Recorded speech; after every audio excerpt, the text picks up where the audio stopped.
All right, guys, Brandon Bowling here again today.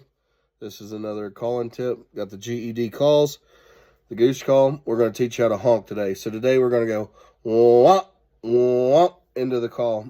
Going to give it a little bit of gargle to give it that goosey sound, and then wop.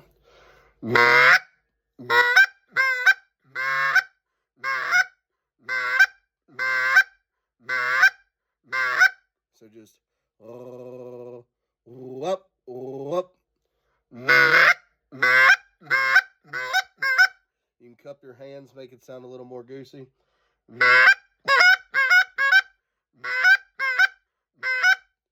you can even get a little bit more progressive. Hold your hand over it, do the double cluck, and you'll just whoop, whoop, whoop, whoop, whoop, whoop.